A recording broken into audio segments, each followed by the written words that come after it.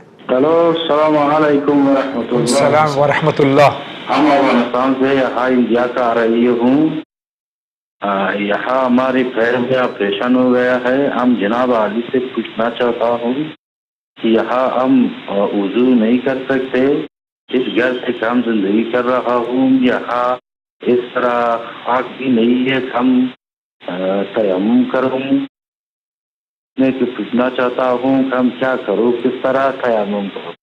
شکریہ، مہربانی۔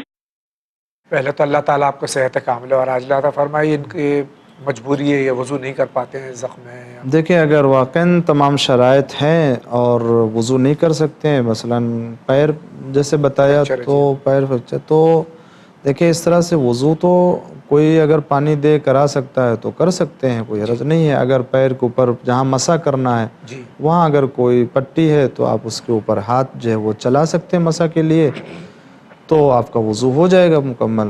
لیکن اگر تمام شرائط ہیں کہ بھائی نہیں کر سکتے، کسی بھی طریقے سے پریشانی ہے، وضو نہیں ہے، تو تیمم جیسا کہتے ہیں کہ کیسے کرنا چاہیے، تو تیمم پاک مٹی کے اوپر گرد و غبار ہے یا ایسے پتھر ہے ان کے اوپر جو ہے نیت کرے کہ میں وضو کے بدلے تیمم کرتا ہوں، قربتاً اللہ، دونوں ہتھیلیوں کو اس پتھر کے اوپر یا جس چیز کے اوپر جائز ہے ہاتھوں کو مارے، اور اس کے بعد دونوں ہاتھوں کو جوڑ کر کے پیشانی کے اوپر ہاتھ رکھے، ایسے جہاں بال اگتا ہے وہاں رکھے، اور اس کے بعد اس کو نیچے کی طرف ناک کی بلندی تک کھینچتا ہوا لائے۔ اس کے بعد جو ہے وہ اپنے جو ہے وہ داہنے ہاتھ کا جو ہے وہ مسح کرے دونوں کو ایسے اس طرح سے، اور اس طرح سے گھٹے سے لے کے آخر تک یہ اس کا تیمم ہو جائے گا۔ اور بہتر یہ ہے کہ اگر وضو غسل کے بدلے تو بتایا کہ 2 ضرب سے 1 مرتبہ اور مارے، اور ہاتھ کا جو مسح کر رہا ہے وہ دوسرے مرتبہ کے ضرب سے ہونا چاہیے۔ بہت بہت شکریہ، آگے بڑھتے ہیں۔ السلام علیکم، السلام۔ میرا نام عثمان شادی ہے، میں مظفر بول رہی ہوں۔ میرا سوال یہ ہے کہ اگر اولاد نہ ہو رہی ہو تو کون سی دعا پڑھنی چاہیے؟ خدا حافظ۔ ابھی آغا آپ نے بتایا کہ اولاد نہیں ہو رہی ہو تو جو دعا میں نے بتائی ہے، بتایا اس کے لیے زیارت عاشورہ بھی بتایا، اور 40 دن کا قنوت کے وظیفہ، ہاں جی 40 دن کا قنوت میں پڑھی جانے والی دعا بھی بتائی، جی۔ اور اس کے پہلے بھی میں نے ایک جو ہے وہ بتایا تھا، بہت سے اس طرح کی دعائیں ہیں، دیکھیں مفاتیح الجنان میں بھی اور تحفۃ العوام وغیرہ میں بھی مل جائے۔ آپ حاجت کے لیے زیارت عاشورہ کا بھی 40 دن کا عمل کریں، انشاءاللہ آپ کی حاجت پوری ہو جائے گی۔ بہت بہت شکریہ۔ اس شہر کی باری دیکھیں۔ میں مظفر نگر سے بول رہی ہوں، شہناز۔ اچھا، مجھے اپنے بیٹے کے لیے بارے میں بات کرنی ہے۔ میرا بیٹا بہت دنوں سے غائب ہے، اس کے لیے مجھے کون سی دعا پڑھنی چاہیے، کیا کرنا چاہیے؟ یہ مظفر نگر سے ہماری بہن سوال کریں، ان کا بیٹا گھر سے غائب ہے، اللہ تعالیٰ جلد سے جلد اللہ تعالیٰ ان کو جلد سے حاضر کر دے اور حفاظت میں رکھے جہاں بھی ہو۔ لیکن اس کے لیے بھی ہے زیارت عاشورہ، واقعاً امام جعفر صادق علیہ السلام نے، امام باقر علیہ السلام نے فرمایا جس حاجت کے لیے بھی اگر کوئی 40 دن خلوص دل کے ساتھ پڑھتا ہے تو اس کی حاجت پوری ہوگی، اس کی حاجت پوری ہوگی، دعا قبول ہوگی، ضمانت لیا ہے امام علیہ السلام نے۔ تو یہ عمل کریں انشاءاللہ، شروع کر دیں اس نیت سے، انشاءاللہ وہ بھی ہو سکتا ہے پورا۔ آئیے آگے بڑھتے ہیں۔ السلام علیکم، میرا نام ہے ہم عباس بول رہے ہیں پٹنہ سے۔ ہمارا سوال یہ تھا کیا ہم ہاتھ پہ ٹیٹو کروا سکتے ہیں؟ یہ پٹنہ سوال ہے، ٹیٹو کے سلسلے میں بہت سوال آ رہے ہیں کہ ٹیٹو ہاتھ پیر پہ دیکھیں اس میں جو ہے وہ کوئی فائدہ نہیں ہے شرع کے، دیکھو کسی طرح کوئی اس کے تاکید نہیں ہے، حکم نہیں آیا، تو اس طرح کا کام کیوں کرے جس میں کوئی ہم کو فائدہ نہیں ملنے والا ہے، بلکہ نقصان ہو سکتا ہے۔ ٹیٹو کس چیز کا بنائیں گے آپ؟ معصومین کے نام کا بنائیں گے، بے احترامی ہو سکتی ہے اور دوسری چیزوں کا، تو یہ ایک مومن کی شان نہیں ہے کہ اس طرح کی چیزوں کو بدن کے اوپر ظاہر کرے۔ اور خدا نخواستہ اگر کوئی ایسا اس میں لکوڈ ہوا کہ جو اوپر سے پانی روک دے گا تو پھر آپ کا غسل بھی صحیح نہیں ہوگا، دیگر نجاستیں بھی رہیں گی ہمیشہ کے لیے، بہتر ہے کہ یہ نہ کریں۔ آگے بڑھتے ہیں. السلام علیکم. السلام. جاوید بھائی میرا سوال یہ ہے کہ جس طرح سے مردوں کی مجلس میں مائک لگائی جاتی ہے, بھائی محلے والے کو سنتے ہیں, آس پاس کو سنتے ہیں, تو اس طرح کیا عورتوں کی مجلسوں میں مائک لگا کے عورتوں کی آواز باہر تک جا سکتی ہے؟ اور یہ کیا صحیح ہے؟ اگر یہ صحیح ہے تو ضرور میں آیا آپ سے پوچھ کے مجھے بتائیں. شکریہ. میں کلکتہ سے دعوت دوں. ابھی اس کا ذکر ہو چکا ہے کہ لاؤڈ اسپیکر پہ خواتین کی مجالس جو ہیں جس سے باہر آواز دیکھیں, باہر آواز لے جانے کا مقصد کیا ہے؟ جو لوگ وہاں حاضر ہیں اگر ان تک آواز پہنچانا ہے تو آپ کہیں پر بھی لاؤڈ اسپیکر رکھ دیجئے, تھوڑا تیز کر دیجئے, ان تمام ہال میں رہے وہیں پہ آواز.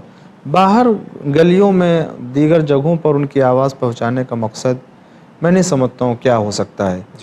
بلکہ اگر آواز باہر جائے گی تو دوسرے لوگ سنیں گے, نامحرموں تک جائے گی, تو یہ غیر مناسب ہے.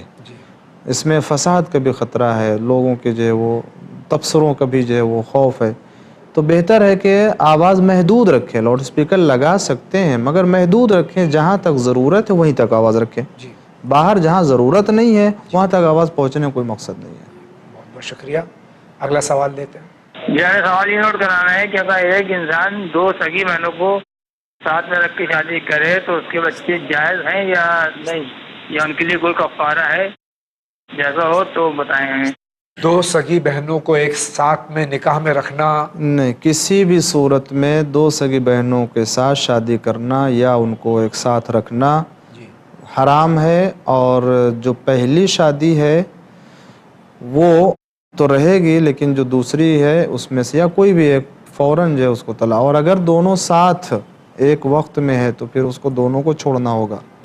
دونوں کو, اس لیے کہ عقد ہی نہیں ہے, اس طرح سے عقد ہی نہیں ہو سکتا ہے. ایک بہن سے پہلے کیا اور ایک سے بعد میں کیا, دونوں ساتھ میں رہ رہی ہیں. ہاں, تو جو دوسری ہے, جو دوسری بعد میں کیا ہے اس کا عقد ہی نہیں ہوگا. اس کو لہٰذا اس کو الگ ہونا, جدا ہونا ہے فوراً. اس کی اولاد جو ہوگی وہ بھی اولاد جو ہے وہ بالکل ناجائز کہی جائے گی, اس لیے کہ حرام فعل سے ہوا ہے اور اس کا کفارہ نہیں ہے, لیکن یہ کہ حرام ہے بالکل, اولاد بھی ناجائز کی جائے.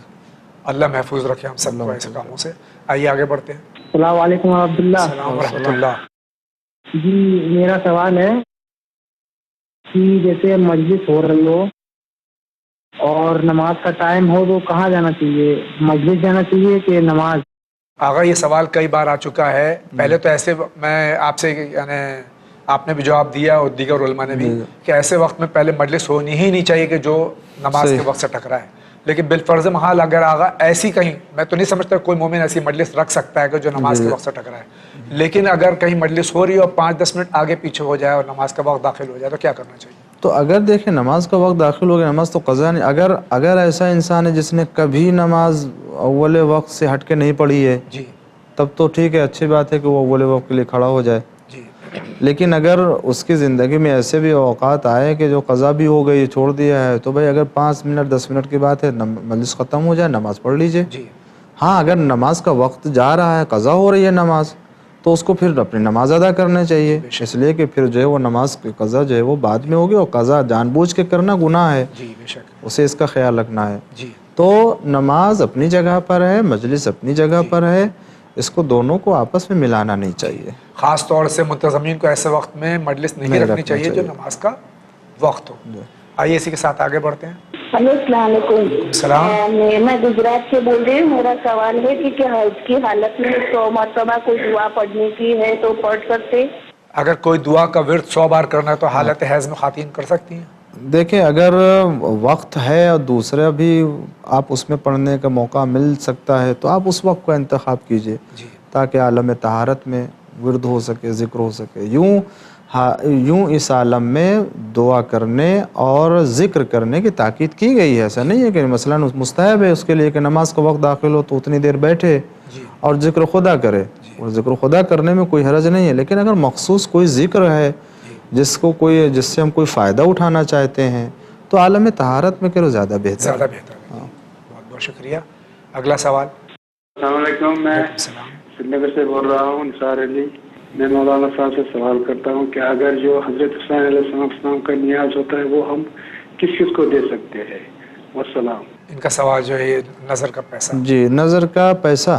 جی, نظر کا پیسہ ہے. اب اب تمام وہ جو دین کے کام میں آتا ہے، دین کے خدمت ہو رہی ہے، وہاں آپ دے سکتے ہیں۔ امام حسین علیہ السلام، اہل بیت علیہ السلام خوش ہوں گے، ان کا کام ہو رہا ہے، آپ وہاں دے سکتے ہیں۔ آپ چینل ون میں بھی دے سکتے ہیں۔ آئیے آگے بڑھتے ہیں۔ السلام علیکم۔ السلام جی، ہمارا نام فاطمہ ہے، ہم بامبے سے بول رہے ہیں۔ ہمارا سوال یہ ہے مولانا سے کہ عامہ معصومین کا جب مجلسوں میں یا ویسے بھی فضائلوں میں یا کسی اور طریقے سے جب نام آتا ہے یا رسول خدا کا جب نام آتا ہے تو ہم با احترام فوراً درود السلام بھیجتے ہیں، یہاں تک کہ عامہ طاہرین کا نام آتا ہے یا جناب ابو طالب کا آتا ہے یا جناب خدیجہ آتا ہے تو ہم فوراً با احترام درود بھیجتے ہیں۔ لیکن جب ہمارے کسی بھی پیغمبر کا نام آتا ہے، جناب موسیٰ کا، جناب عیسیٰ روح اللہ ہے، جناب ابراہیم ہے، تو ہم بآسانی مجلسوں میں بیٹھ کر ان کا نام سن لیتے ہیں، ان کے احترام کے لیے درود کیوں نہیں بھیجا جاتا ہے؟ یا ہمارے جو ذاکر ہیں جو وہ پڑھتے ہیں منبر سے، تو جب ان کے نام آتے ہیں، کافی محترم نام ہے یہ بھی، جناب ابراہیم ہے، جناب موسیٰ کلیم اللہ ہے، عیسیٰ روح اللہ ہے، جن پہ کتابیں نازل ہوئی ہیں، تو جب ان کا نام آتا ہے تو ان کے نام پر ہم درود السلام کیوں نہیں بھیجتے؟ بس اسی سوال کا ہم کو مولانا سے تھوڑا جواب چاہیے ہے۔ شکریہ، خدا حافظ۔ معصومین علیہ الصلوۃ والسلام کا جب نام آتا ہے تو ہم صلوات بھیجتے ہیں۔ دیکھیں، اس سلسلے میں یہ بات میں عرض کروں کہ احترام کرنا ایک دوسری چیز ہے اور درود بھیجنا ایک دوسری چیز ہے۔ خداوند عالم نے خاص طور سے پیغمبر کے لیے حکم دیا ہے مومنین کو کہ ان کے اوپر درود بھیجیے۔ قرآن میں آیت موجود ہے، ان اللہ بسم اللہ الرحمن الرحیم ان اللہ و ملائکتہ یصلون علی النبی یا ایھا الذین آمنوا، اے ایمان والو صلو علیہ وسلم تسلیما، ان کے اوپر درود بھیجو۔ تو یہ پیغمبر کے لیے اگر بات ہے، خاص طور سے اللہ کا حکم ہے بھیجنے کے لیے۔ پیغمبر نے خود ارشاد فرمایا کہ اگر کوئی ہم پر درود بھیجے اور ہماری آل پر درود نہ بھیجے تو وہ ناقص درود ہے، وہ ناقص ہے۔ تو اس لیے آل کو شامل کرتے ہیں، پیغمبر کی آل کو شامل کیا۔ تو جب پیغمبر اور آل پیغمبر کا حکم آتا ہے تو نام آتا ہے تو ہم ان کو درود میں اس لیے شامل کرتے ہیں کہ حکم قرآن ہے اور پیغمبر کا حکم ہے، اس لیے ان کو یہ چیز ہے۔ دوسری بات، اگر ہم اب دیگر انبیاء کو اگر ہم شامل کرتے ہیں درود میں تو اس درود میں تو صرف پیغمبر اسلام صلی اللہ علیہ وسلم اور آل پیغمبر کے اوپر درود کا ذکر ہوتا ہے۔ فرض کر لیجئے جناب عیسیٰ کا نام آتا ہے تو اگر درود پڑھتے ہیں تو جناب عیسیٰ کا تعلق درود سے کیا ہوگا؟ اس لیے کہ سلام بہت سے بات کہہ سکتے ہیں، ان کے لیے علیہ السلام احترام، وہی میں نے اس لیے کہا احترام دوسری چیز ہے، درود پڑھنا ایک دوسری چیز ہے۔ درود کا حکم ان کے لیے نہیں آیا ہے۔ اگر کوئی درود پڑھنا چاہے کوئی بات نہیں ہے، غرض نہیں ہے، درود پڑھ لے، لیکن یہاں پہ جو درود بھیجا پیغمبر کے نام آنے پر حکم خدا اور آل پیغمبر کے اوپر حکم پیغمبر کی بنا شامل کرتے ہو نا۔ جناب ابراہیم، جناب عیسیٰ علیہ السلام قابل احترام ہے یقیناً، اسی لیے علیہ السلام کے ذریعے سے ہم ان کا نام لیتے ہو، لینا چاہیے درود، لیکن یہ مخصوص ہے پیغمبر اسلام اور اطرت پیغمبر صلی اللہ علیہ وسلم سے، تو اس لیے ان کو شامل کرتے ہیں۔ وہ انبیاء اس میں شامل نہیں ہو سکتے ہیں اس لیے، اور آل ہیں تو آل پیغمبر جناب ابراہیم جو وہ آل میں نہیں شامل ہوں گے، اس لیے جو وہ آل محمد نہیں ہے۔ ہاں، اس لیے آئیے آگے بڑھتے ہیں۔ السلام علیکم۔ علیکم السلام۔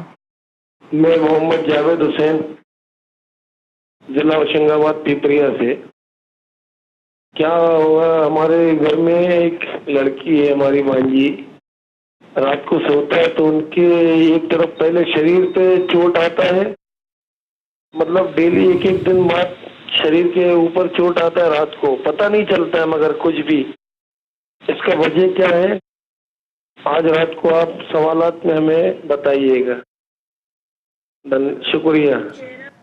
یہ کوئی بیماری ہو سکتی ہے؟ کوئی بیماری ہو سکتی ہے، لیکن یہ کہ آپ گھر میں ایسے سورہ حمد ہے، تل کرسی وغیرہ پڑھ کر کے آپ دم کر دیجئے، اللہ شفا دے اس طرح سے، لیکن ڈاکٹر کو دکھائیے اور ماہرین سے بتائیے، ممکن ہے کوئی اس کی وجہ وہ لوگ پیدا کر سکیں، آپ اپنا یہ کام کر سکتے ہیں۔ باوضو سوئیں، باوضو سوئیں، اور اس کمرے میں تلاوت قرآن کریں، گھر میں جو ہے وہ گناہ وغیرہ کی آواز یا وسائل نہ ہوں، ان کی پرہیز کریں انشاءاللہ۔ ٹھیک، یہ دیکھتے ہیں ابھی واٹس ایپ کے ذریعے کو سوالات لے لیتے ہیں۔ آغا السلام علیکم۔ وعلیکم السلام۔ ان کا سوال یہ کہ اگر نماز پڑھنے میں رکعت یا سورہ بھول جائے تو کیا پھر سے پوری نماز پڑھی جائے یا جہاں سے بھولیں وہیں سے شروع کریں؟ اگر بھول گئے ہیں جو یاد ہے کہ جہاں سے بھولے ہیں جی وہیں سے پھر پڑھ لیجئے، ضرورت نہیں ہے پلٹنے کی. اگر پلٹنا چاہے دوسرے مکمل پھر سے پڑھنا چاہے تب بھی پڑھ سکتے. بہت شکریہ آغا، آپ کا بہت بہت شکریہ، آپ تشریف لائے اور آج پورا دن، کل پوری شب مصروف تھے، آج پورے دن مصروف ہیں.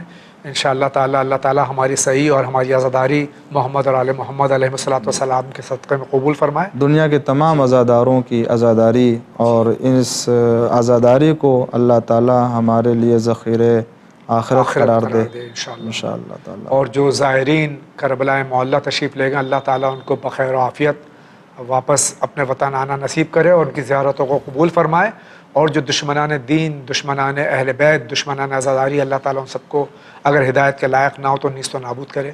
اسی دعا کے ساتھ انشاءاللہ زندگی رہی تو پھر آپ سے ملاقات ہوگی. تب تک کے لیے اجازت دیجیے. وآخر دعوانا ان الحمدللہ رب العالمین.